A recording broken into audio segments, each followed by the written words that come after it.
এই যে শবে বরাত আসছে, ভাগ্যে ভালো কিছু লেখা হয় শবে বরাতে, এই বিশ্বাস থেকে হুমড়ি খেয়ে মানুষ মসজিদে আসে, ঠিক না ঠিক? ভাগ্যে ভালো কিছু লেখা হয় কবে? একটা হলো মানুষের সৃষ্টিরও 50,000 বছরে আল্লাহ তাআলা ভাগ্য নির্ধারণ করেছেন। আরেকটা হলো প্রতি বছর যেই রাতে আল্লাহ কোরআন নাজিল করেছেন, আল্লাহ সূরা দুখানে বলেছেন সেই রাতে অর্থাৎ লাইলাতুল কদরে আল্লাহ তাআলা সব গুরুত্বপূর্ণ বিষয় ধার্য করেন। শবে বরাত যেটাকে আমরা বলি মধ্য শাবানের রাত, এই রাতে ভাগ্য নির্ধারণ হয় এই মর্মে বিশুদ্ধ হাদিস বর্ণিত নাই।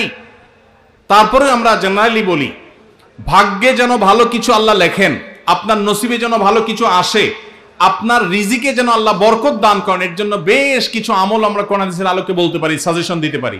তবে তার আগে আমাদেরকে জানতে হবে যে ভাগ্য সুপ্রসন্ন হওয়া বা রিজিকে বরকত হওয়া বলতে কি বুঝায়। ভাই, রিজিকে বরকত হওয়া বলতে বুঝায় আপনি যা কামাই করবেন এর ভিতরে আল্লাহ তাআলা কল্যাণ দিবেন, যা কামাই করবেন এর ভিতরে বরকত হবে, প্রাচুর্য না, অনেক টাকা না, যা হবে এটাতে কি হবে? বরকত হবে। আমরা কি বরকত চাই না সম্পদ বেশি চাই? বরকত চাই। বরকত যদি চান এক নম্বর হলো ঈমান এবং তাকওয়া লাগবে। আল্লাহ বলেছেন ওয়ালাউ আন্না আহলাল কুরআন আমানু ওয়াত্তাকাউ লাফাতাহনা আলাইহিম বারাকাতিম মিনাস সামা। যদি কোন জনপদের লোকেরা ঈমান আনে, আল্লাহর ভয় অন্তরে লালন করে, আল্লাহ বলেছেন আসমান থেকে বরকতের সব দুয়ার খুলে দেওয়া হবে। এজন্য ভাই, ঈমান যদি থাকে, তাকওয়া যদি থাকে, গুনাহমুক্ত জীবন গড়ার সংকল্প যদি থাকে, বরকত আসবে জীবনে। নাম্বার 2, ইস্তেগফার বেশি বেশি করলে, আল্লাহ বলেছেন সূরা নূহের মধ্যে যদি কেউ ইস্তেগফার করে, নূহ আলাইহিস সালাম তার জাতিকে বলেছেন ফাকুল তুস্তাগফিরু রাব্বাকুম ইন্নাহু কানা গাফফারা ইউরসিলিস সামাআ আলাইকুম মিদরারা ওয়া ইমদিদুকুম বিআমওয়ালিন ওয়া বানিন ওয়া ইয়াজআল লাকুম জান্নাতিন ওয়া ইয়াজআল লাকুম আনহারা। আল্লাহ নবী নূহ আলাইহিস সালাম বলেছেন আমি আমার জাতিকে বলেছি তোমরা আল্লাহর কাছে ইস্তেগফার করো, ক্ষমা প্রার্থনা করো। বেশি বেশি ইস্তেগফার করলে আল্লাহ তাআলা রিজিকের মধ্যে বারাকা দিবেন, অভাব দূর করবেন, সম্পদে এবং আল্লাহ তাআলা বরকত দান করবেন। তাহলে 2 নম্বর আমল হলো ইস্তেগফার করা, রিজিকে বরকত হবে ইনশাআল্লাহ। নাম্বার 3, শুকর আদায় করা। আল্লাহ বলেছেন লা ইন শাকারতুম লা আযীদান্নাকুম। আপনি কোনো কিছু পেয়েছেন আলহামদুলিল্লাহ বলেন, যা পাইছেন শুকর আদায় করেন, আল্লাহ নিয়ামত বাড়ায় দিবেন। নাম্বার 4, দান সাদাকা করা।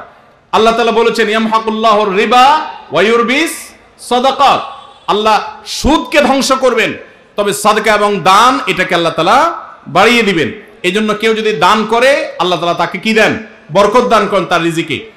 তারপরে 5 নম্বর হলো আত্মীয়তার সম্পর্ক রক্ষা করা। নবীজি সাল্লাল্লাহু আলাইহি সাল্লাম বলেছেন মান সাররাহু আন ইউবসাতা লাহু ফি রিজকিহি আও ইউনসা লাহু ফি আসারিহি ফালিয়াসিল রাহিমা। যে ব্যক্তি চায় তার আত্মীয়তার সম্পর্কে, যে ব্যক্তি চায় তার হায়াতে বরকত হোক, তার রিজিকে বরকত হোক, সে যেন আত্মীয়তার সম্পর্কের সাথে সম্পর্ক ভালো রাখে, আত্মীয়দের সাথে অর্থাৎ রক্ত সম্পর্কে আত্মীয়দের সাথে যেন সম্পর্ক কানেক্টেড রাখে, বিচ্ছিন্ন না করে, তাহলে তার রিজিকে এবং হায়াতে বরকত হবে। এবং সর্বশেষ আরেকটা আমল বলতে চাই, সেটা হলো খাবারের ক্ষেত্রে একত্রিত হয়ে বসে খাবার খাওয়া। এই সুন্নত আমাদের সমাজ থেকে বিদায় হয়ে গেছে, আমরা অনেকে জানি না। আবু দাউদের একটি হাদিস বর্ণিত হয়েছে, নবীজি সাল্লাল্লাহু আলাইহি সাল্লামের কাছে এক ব্যক্তি বললেন হে আল্লাহর রাসূল, আমরা খাই কিন্তু অনেক খাওয়ার পরেও পরিতৃপ্ত হই না, পেট ভরে না, খাবারের চাহিদা পরিপূর্ণ মিটে না, কারণটা কি? নবীজি সাল্লাল্লাহু আলাইহি সাল্লাম বলেছেন তোমরা সম্ভবত আলাদা আলাদা প্লেটে খাও, আলাদা আলাদা সিঙ্গেল খাও। তখন নবীজি সাল্লাল্লাহু আলাইহি সাল্লাম বলেছেন তোমরা সবাই একসাথে খানা খাবে, আল্লাহ তাআলা তোমাদের খাবারে বরকত দান করবেন। একসাথে খানা খাবে এবং বিসমিল্লাহ বলে খাবে, এই 2টা কাজ করলে আল্লাহ তাআলা তোমাদের খাবারে বরকত দান করবেন। এজন্য ভাইরা, বাসা বাড়িতে এক প্লেটে স্বামী স্ত্রী 2 জন আছেন, এক প্লেটে খাবেন। বাচ্চাদেরকে নিয়ে বড় প্লেট নিয়ে খানা খাবেন, এটা সুন্নত। নবীজি সাল্লাল্লাহু আলাইহি সাল্লাম উৎসাহ দিয়েছেন, কিন্তু আমাদের সমাজ থেকে এটা এখন হারিয়ে গেছে, নাই বললে চলে। আমরা সবাই যার যার মতো খানা খাই। এজন্য এই কাজটাও আমাদের আমলে, আমাদের রিজিকে, আমাদের হায়াতে বরকত এনে দিবে ইনশাআল্লাহ। সুদে টাকা লাগায় এমন ব্যক্তি সমাজে বিচার করে, তার বিধান কি?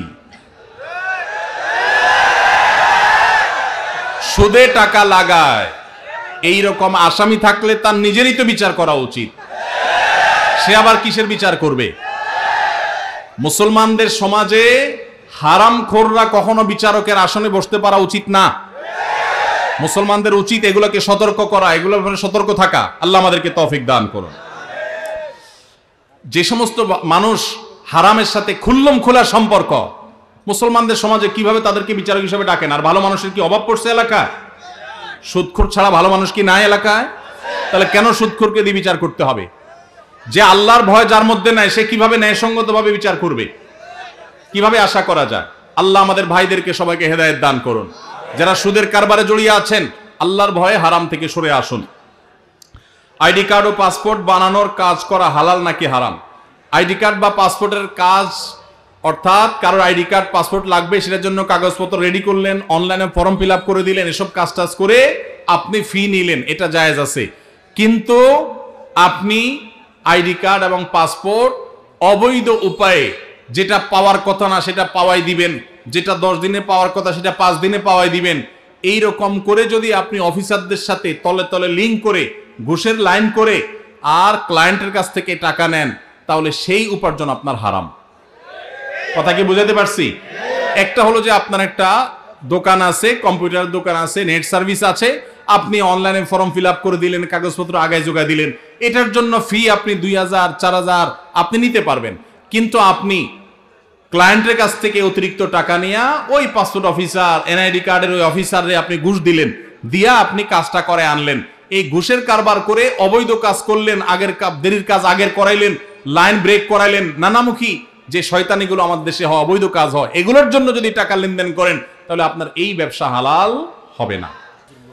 সর্বশেষ প্রশ্ন, আকিকা না দিলে কি শিশুর বিপদ কাটে না?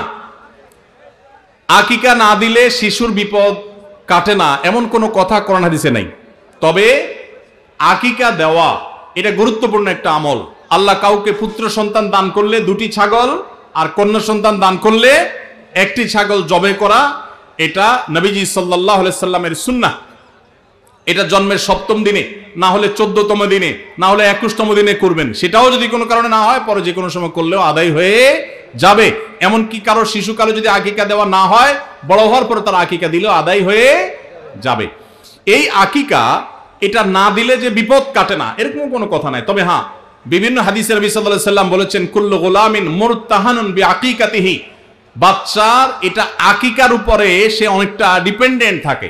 এই হাদিসের ব্যাখ্যায় অনেক মুহাদ্দিসরা বলেছেন, আকিকা না দিলে, আকিকা দেওয়ার ফলে সে বিভিন্ন ক্ষয়ক্ষতি থেকে বেঁচে থাকতো। অনেকে বলেছেন শয়তানের কুমন্ত্রণা থেকে বেঁচে থাকে আকিকার মাধ্যমে, এটা থেকে সে আর বাঁচতে পারে না, ওই ক্ষতি তাকে স্পর্শ করার সম্ভাবনা থাকে।